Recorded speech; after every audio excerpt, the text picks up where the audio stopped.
साथियों, आप सबको एक खुलासा हम लोग करने जा रहे हैं।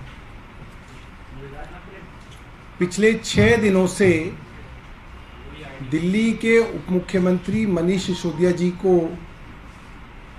केंद्र सरकार की सीबीआई ने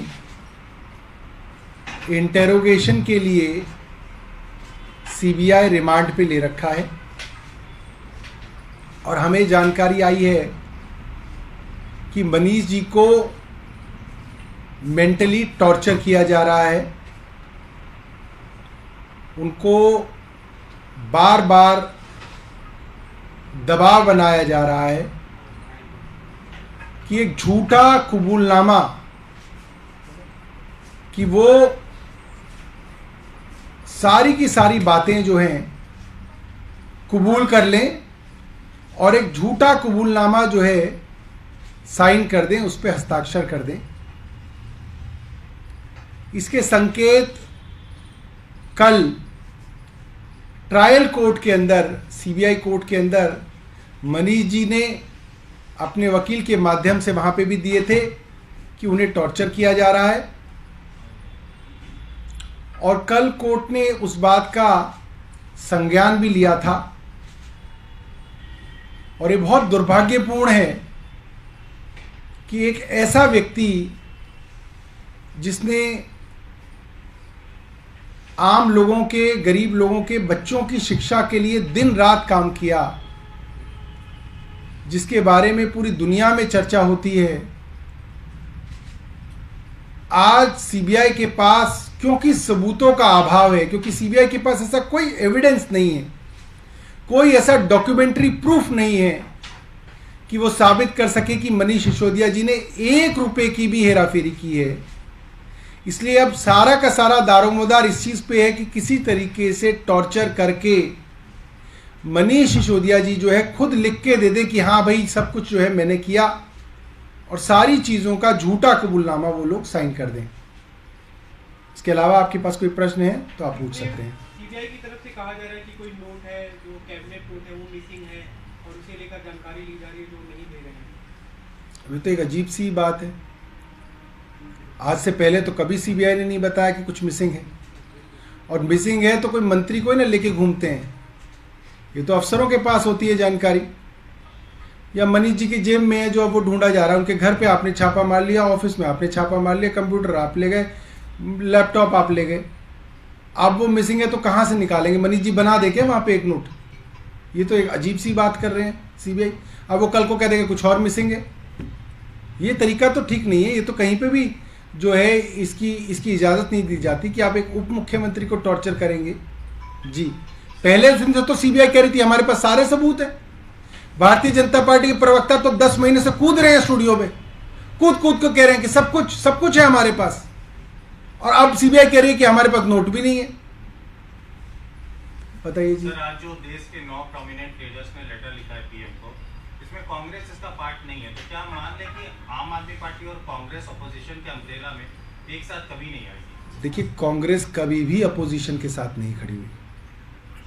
कांग्रेस का इतिहास रहा है।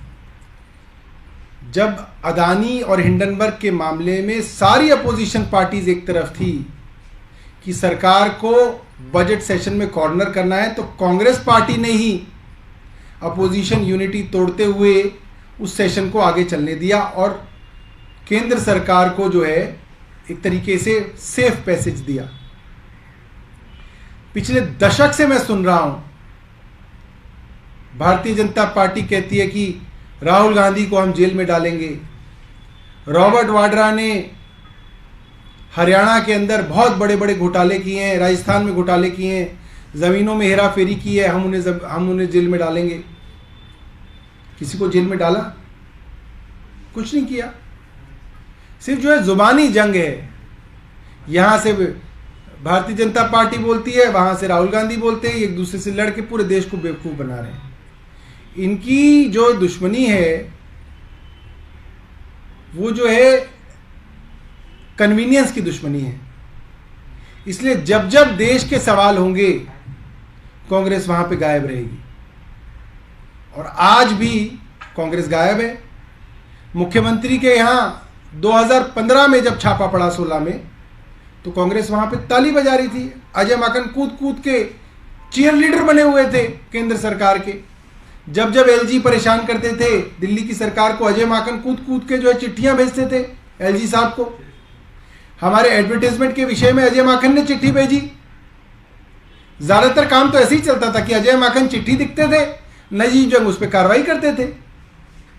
फिर पुडुचेरी के अंदर जब कांग्रेस को समझ में आया, तब तक बात आगे निकल गई थी। फिर तो अब हर गवर्नर चुने हुए मुख्यमंत्री को परेशान कर रहा है। तमिलनाडु में स्टैलिन साहब को परेशान कर रहे हैं, तेलंगाना में केसीआर को परेशान कर रहे हैं, पंजाब में भगवंत साहब को परेशान कर रहे हैं, बंगाल के अंदर टीएमसी में जो है गवर्नर साहब परेशान करते करते उपराष्ट्रपति बन गए। सबके सामने अब फिनलैंड भेजे जाने की फाइल मंजूरी अब तो एलजी साहब ही चले जाएं फिनलैंड। उनको हमारी तरफ से है मुबारक, हमें कोई फाइल भी साइन नहीं करनी, हमारी तरफ से एलजी साहब घुमाए फिनलैंड। क्या क्या आपत्तियां हैं उसमें? आपत्तियां तो एलजी साहब को थी पिछले 4-5 महीने से। अब बच्चों के फाइनल पेपर चल रहे हैं, अब कह रहे हैं फिनलैंड चले जाए। क्या अजीब बात है। और क्या तर्क दिया एलजी साहब ने, हर जोन से एक टीचर होना चाहिए। एलजी साहब जो तर्क देते हैं, उन तर्कों के तराजू में अपनी नैतिकता को भी तो तोलें। अभी कुछ दिनों पहले एलजी साहब ने 10 एल्डरमैन नियुक्त किए हैं एमसीडी में। हर जोन से किया उन्होंने नियुक्त। अगर तर्क की बात करते हैं, नैतिकता की बात करते हैं, और सही में वो जो है इसके अंदर कुछ उनका ये उद्देश्य था कि जो है इक्विटेबल डिस्ट्रीब्यूशन हो, तो बता दें एलजी साहब। 12 जोन है दिल्ली के अंदर एमसीडी में, 10 एल्डरमैन दिए उन्होंने, किए उन्होंने डिस्ट्रीब्यूट? नहीं किए। कैसे डिस्ट्रीब्यूशन किया उन्होंने? जहां जहां भारतीय जनता पार्टी को जोन कमेटी के अंदर वोटों की जरूरत थी, वहां वहां एल्डरमैन डाल दिए। हमें नैतिकता सिखा रहे हैं, नैतिकता पे टीले पे चढ़ के मैं आईना दिखा रहा हूं एलजी साहब को। एलजी साहब जवाब दें इसका, समझाएं मुझे कि किस तर्क के हिसाब से उन्होंने एल्डरमैन दिए थे और क्यों नहीं उन्होंने जोन में उसको डिस्ट्रीब्यूट किया। बताएं एलजी साहब। एनसीपीसीआर का जो लेटर था, एनसीपीसीआर ने जो नोटिस इशू किया था, उस पे दिल्ली बच्चों वाले इशू की बात करिए, बच्चों वाले मामले पे आतिशी रावत चट्टा और संजय राउत। भैया मैं तो एक ही चीज जानता हूं, बेबी बियर पी के नाचे छम छम छम छम छम। गूगल पे देख लीजिए बेबी का मतलब क्या होता है। बेबी का मतलब होता है शिशु, छोटा बच्चा। किसी के घर में छोटे बच्चे इस गाने को सुनेंगे क्या सोचेंगे? अच्छा, मतलब छोटे बच्चे बियर पी के नाचे छम छम छम। और कौन कह रहा है? मनोज तिवारी, भारतीय जनता पार्टी के सांसद। ये नहीं दिखा अभी तक जो है बाल आयोग के अध्यक्ष को। कमाल की बात कर रहे हैं। गुजरात चुनाव से पहले प्रधानमंत्री जी गुजरात में जाके बच्चों के साथ जो है एक नकली क्लासरूम में बैठ के फोटो खिंचा रहे थे। बच्चों के दिमाग पर असर नहीं पड़ेगा? देश के प्रधानमंत्री एक नकली क्लासरूम के अंदर फोटो खिंचा के पूरे देश को बेवकूफ बना रहे हैं। तब कहां गया था बाल आयोग? बाल आयोग का मतलब है कि जहां जहां हमारे देश में बच्चों के साथ दुर्व्यवहार हो रहा है, उनके साथ कई जगह यह कहा जा सकता है कि एक्सप्लॉयटेशन हो रहा है, सेक्सुअल एक्सप्लॉयटेशन हो रहा है। कई जगह माइनों में, खानों में और फैक्ट्रियों के अंदर बच्चों का इस्तेमाल हो रहा है। इस तरीके की संजीदा मामलों के लिए जो है ये कॉन्स्टिट्यूशनल बॉडीज बनाई गई थी, महिला आयोग, बाल आयोग। और आज इनका जो राजनीतिक इस्तेमाल हो रहा है, उससे इन आयोगों की जो पूरी की पूरी इनकी जो गरिमा थी उसको नीचे लाने का काम कर रहे हैं। और मुझे याद आता है कि सुप्रीम कोर्ट को इसी कारण जो है इलेक्शन कमीशन के लिए कहना पड़ा कि इलेक्शन कमीशन के जो कमिश्नर होंगे वो लीडर ऑफ अपोजिशन, प्रधानमंत्री और न्यायाधीश, चीफ जस्टिस, ये तय करेंगे। मुझे लगता है अभी समय आ गया है कि जो नेशनल कमीशन ऑफ वुमेन है, नेशनल कमीशन ऑफ चाइल्ड है, और इस तरीके के जितने भी कॉन्स्टिट्यूशनल अथॉरिटीज हैं, उनमें भी जो चेयरमैन का, चेयरपर्सन का पद दिया जाए, वो एक न्यूट्रल बॉडी उसको ले, ताकि इन पदों पे और इन इंस्टीट्यूशंस पे अच्छा काम हो सके, इनका अच्छा इस्तेमाल हो सके। सर एक लास्ट सवाल, क्या मिसयूज ऑफ एजेंसीज को लेके आप लोग कांग्रेस को रीच आउट किए थे ये लेटर लिखने के पहले? अब देखिए, कांग्रेस तो देश में ही रहे ना हमारे, मतलब ऐसा तो नहीं है कि वो विदेश में है कहीं पे जो हम उन्हें बताएं कि देखो भाई ये हो रहा है। कांग्रेस को रीच आउट करना चाहिए था सभी अपोजिशन पार्टीज को, जब वो ठेकेदारी लेते हैं कि हम हैं बड़े भाई, हमारे नीचे बनेगा अपोजिशन का अम्ब्रेला, जब बनेगा उनको ये काम करना चाहिए था। वो कहाँ है, वो कहाँ गायब है, आप ये सोचिए। और रीच आउट का क्या मतलब है? मनीष सिसोदिया अरेस्ट हुए, पूरे दुनिया में चल रहा है कि वो अरेस्ट हो रहे हैं, उनको मौका नहीं मिला कि उनका एक लीडर टाइम निकाल के कहे कि ये गलत हो रहा है। कहाँ है राहुल गांधी, कहाँ है प्रियंका गांधी, कहाँ है सोनिया गांधी? सब गायब है, मुंह में दही जमा रखी है।